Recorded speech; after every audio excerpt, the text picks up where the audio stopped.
Hello, hello. I am Ben Pick, and thank you for joining me in Running to Write, where I give questionable writing advice through writing metaphors.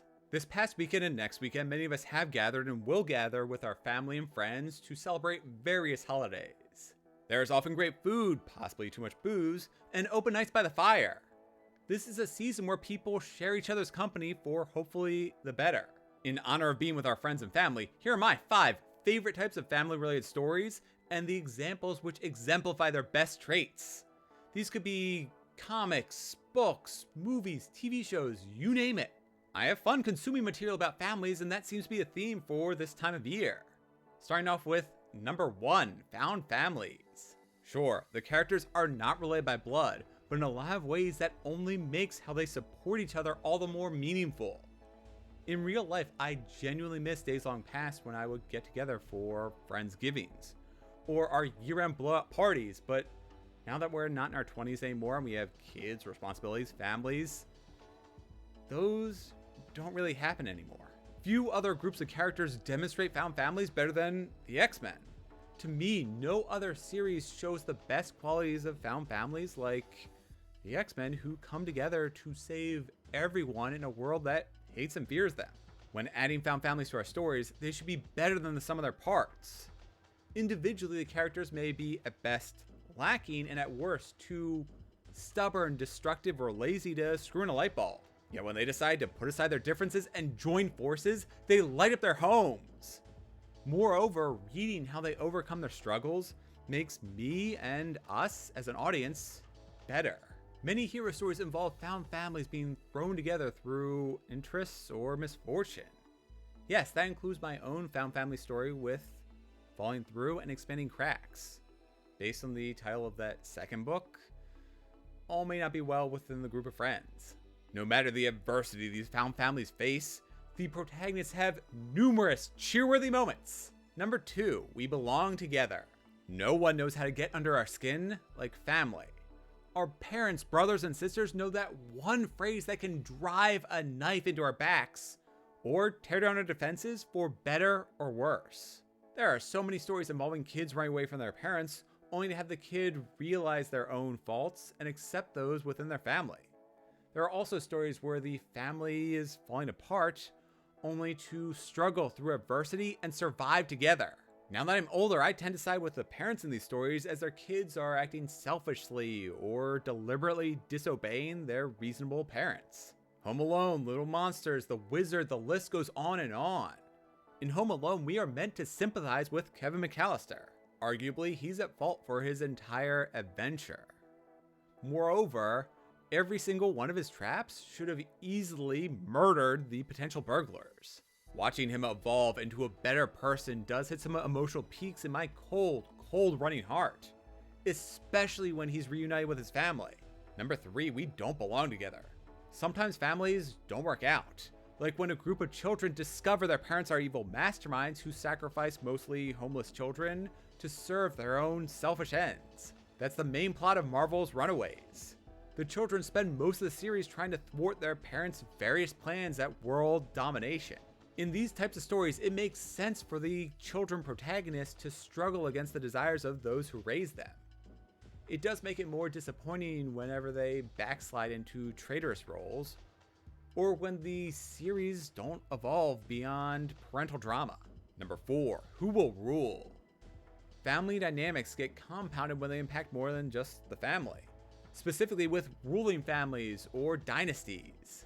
All the pain and suffering across the Song of Ice and Fire series originate with about 10 people who want their lineage to rule. The million-plus person body count across that series was due to that small core group of selfish people vying for power.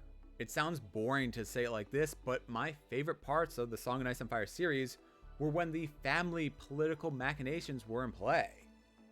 I enjoyed having everyone in the room try and pull strings to influence the various ruling family members. There was some interest in who would ultimately sit on the throne, but that paled in comparison to the spinning plates of family alliances as they formed and crumbled.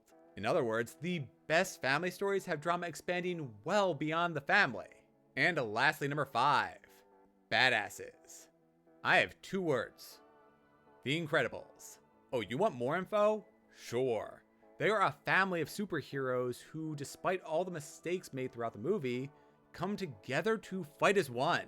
This is kind of a cheat given that my first answer was the X-Men, as the Incredibles are essentially a modern version of Marvel's first family, the Fantastic Four. They have the muscle, somebody who stretches, somebody with telekinesis / invisibility. If one of them could spontaneously combust, well, that would likely be a copyright violation. Even though technically Jack does have that as one of his many abilities.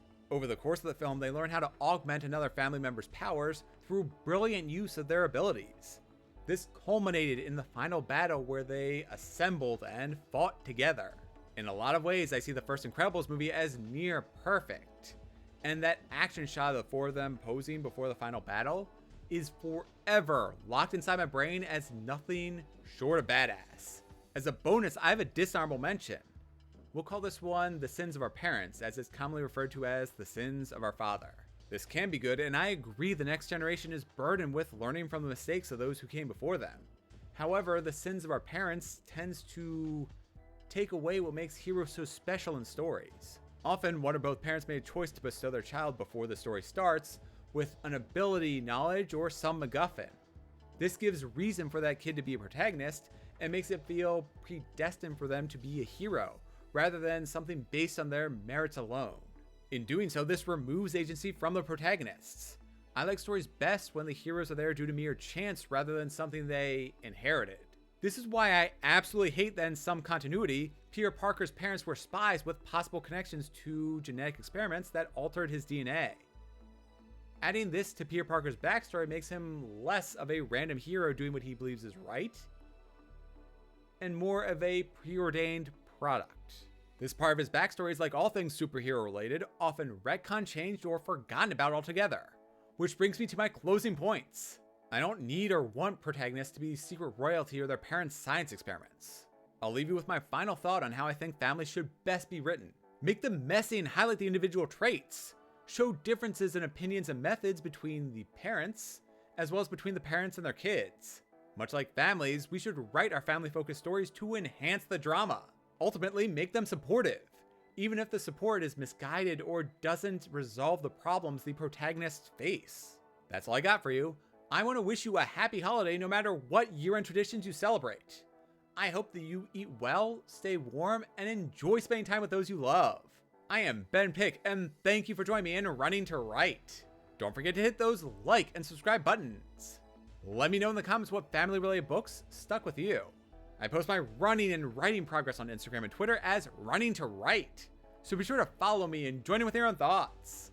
Please sign up for the Running to Write monthly newsletter if you want regular updates on my story musings, pitfalls, and lessons learned. See you next time. Until then, I hope you enjoy the company of friends and family.